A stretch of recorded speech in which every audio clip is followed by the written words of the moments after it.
नमस्कार, welcome to my channel GS affairs. आज 11 मार्च की करेंट अफेयर्स आपको रूबरू कराएंगे, जो देश एवं विदेश की सभी प्रकार से करेंट सुर्खियों में रहने वाले आज के करेंट अफेयर्स आपको रूबरू कराएंगे।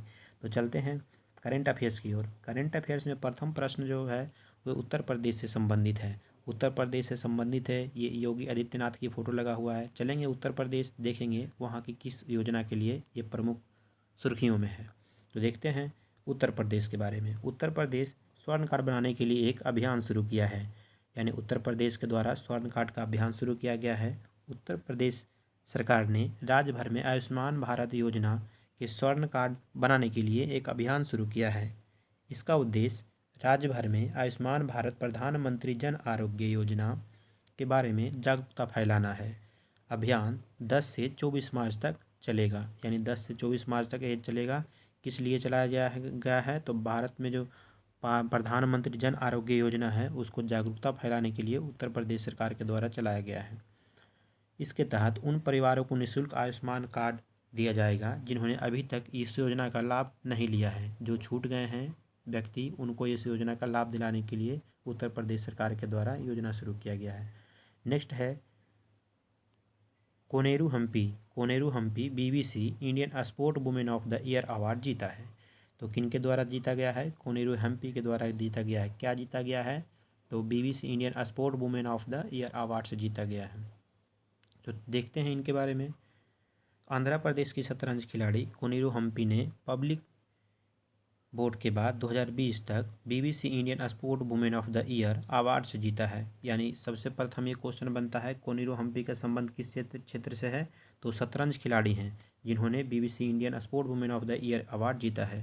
हम्पी विश्व चैंपियन शतरंज है जिन्होंने दिसंबर 2019 में खिताब जीता था। उन्होंने 2003 में भारत के शीर्ष खेल सम्मानों में से एक अर्जुन पुरस्कार और 2007 में भारत का चौथा सर्वोच्च नागरिक पुरस्कार पद्मश्री भी प्राप्त किया है। इनके द्वारा पद्मश्री भी जीत लिया गया है। तो नेक्स्ट है, चलते हैं अमिताभ बच्चन के पास। तो अमिताभ बच्चन से कुछ प्रमुख है। तो Amitabh Bachchan international federation of film archives द्वारा सम्मानित किया गया है। कौन सम्मानित किए गए हैं? तो अमिताभ बच्चन। किससे सम्मानित किए गए हैं? National federation of film archives के द्वारा। तो देखते हैं अमिताभ बच्चन को इंटरनेशनल फेडरेशन फिल्म आर्काइव्स द्वारा सम्मानित किया जाएगा। अभिनेता भारतीय सिनेमा के पहले शख्स हैं, इनके बारे में कहा जाता है भारतीय सिनेमा के पहले शख्स हैं जिन्होंने विश्व फिल्म जगत में उनके योगदान के लिए IFIF पुरस्कार से सम्मानित किया जाएगा। तो अभी सम्मानित किए जाएंगे, कौन सम्मानित किए जाएंगे?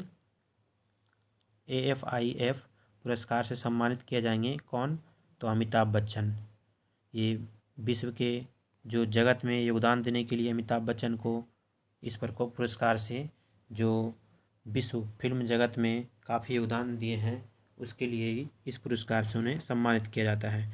तो पुरस्कार का नाम है international federation of film archives.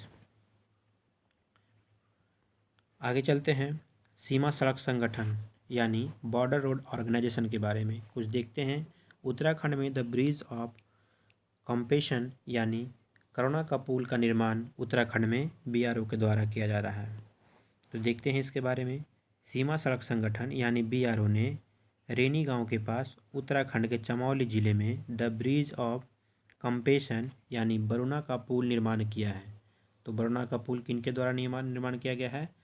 सीमा सड़क संगठन के द्वारा। कहाँ? तो उत्तराखंड में ऋषि गंगा नदी पर जोशीमठ मलारी रोड पर रैनी गांव में सीमा सड़क संगठन द्वारा निर्मित 20 यानी 200 फीट का बेली पुल उत्तराखंड के 13 सीमावर्ती गांव को जोड़ता है।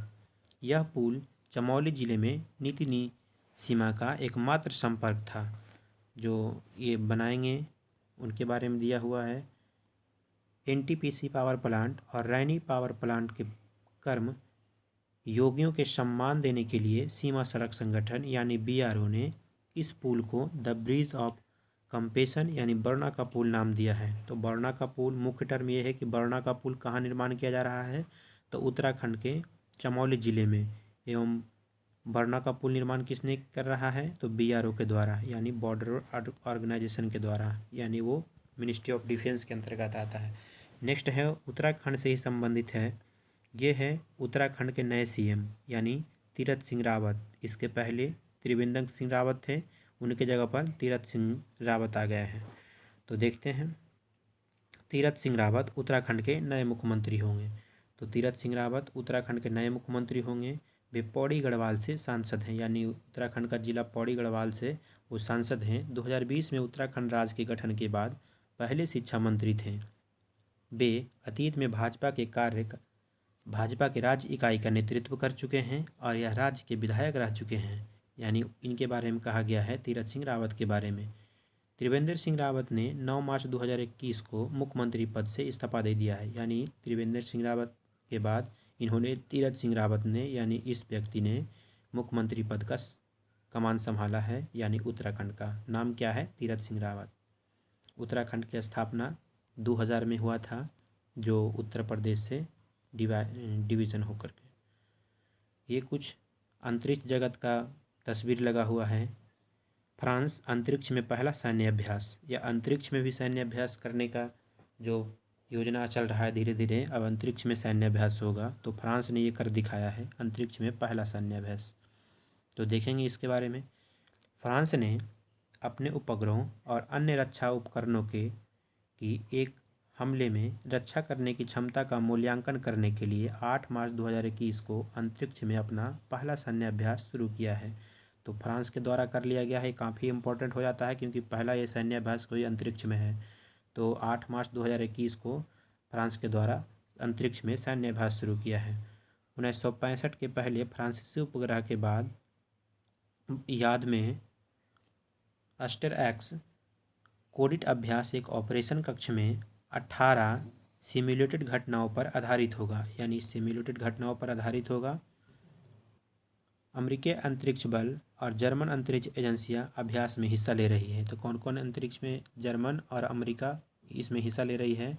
तो ये देखिए, फ्रांस अंतरिक्ष में पहला सैन्य अभ्यास, उसके साथ साथ अमेरिकी और जर्मन एजेंसियां भी भाग ले रही है। नेक्स्ट है प्रधानमंत्री नरेंद्र मोदी की तस्वीर, कुछ ऐसे घर के तस्वीर के साथ। तो इसके देखते हैं। PMAU AYU के तहत 1 करोड़ 11 लाख घर को मंजूर है, यानी प्रधानमंत्री की योजना के तहत 1 करोड़ 11 लाख घर को मंजूर देंगे, यानी बनाने का कुछ योजना है। देखते हैं, आवास और शहरी मामलों के मंत्रालय ने सूचित किया है कि अब तक 1 करोड़ 11 लाख मकान प्रधानमंत्री आवास योजना शहरी के तहत स्वीकृत किए गए हैं। यानी प्रधानमंत्री आवास योजना शहरी के तहत कितना योजना है? 1 करोड़ 11 लाख मकान आवास स्वीकृत कर लिया गया है। इसके तहत 73 लाख ग्राउंडेड हैं और 43 लाख जो हैं ज़्यादा डिलीवरी हुई है।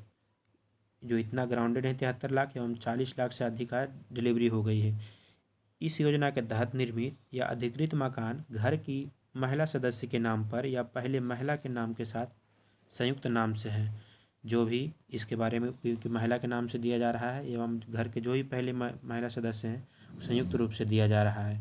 यानी तो देखिए, प्रधानमंत्री जो आवास योजना शहरी के तहत जो किया गया है, अर्बन के तहत, वो टोटल 1 करोड़ 11 लाख घर को मंजूर दिया गया है।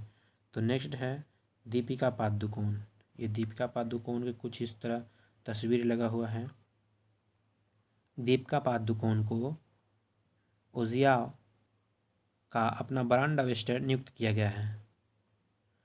तो देखते हैं ओजिवा क्या है। पादप आधारित पोषण ब्रांड, यानी पादप आधारित पोषण ब्रांड ओजिवा ने अभिनेता दीपिका पादुकोण का अपना ब्रांड एम्बेसडर नियुक्त करने की घोषणा करी है। यानी नियुक्त की घोषणा करा गया है किसके द्वारा? तो ये पादप जगत की जो पोषण ब्रांड है ओजिवा ने उसको दीपिका पादुकोण का अपना ब्रांड एम्बेसडर नियुक्त करने की घोषणा किया है। हाल ही में ओजिवा स्वच्छ प्रमाणित होने वाला भारत का पहला पोषण ब्रांड बन गया है। ये सबसे इम्पॉर्टेंट है, जो ओजिवा है जो प्रमाणित होने वाला भारत का प्रथम स्वच्छ ब्रांड बन गया है। अमेरिका स्थित ग्रीन लेवल प्रोजेक्ट द्वारा शुद्धता पुरस्कार और कीटनाशक मुक्त प्रमाण पत्र भी प्राप्त हुआ है। किसको? ओजीवा को। ओजीवा डेली फिटनेस त्वचा और बालों की पोषण के साथ प्रदान करता है।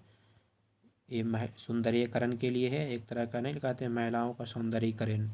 वही जिस तरह तस्वीर लगाए हुए हैं, काफ़ी हॉट तस्वीर लगा हुआ है। आगे चलते हैं।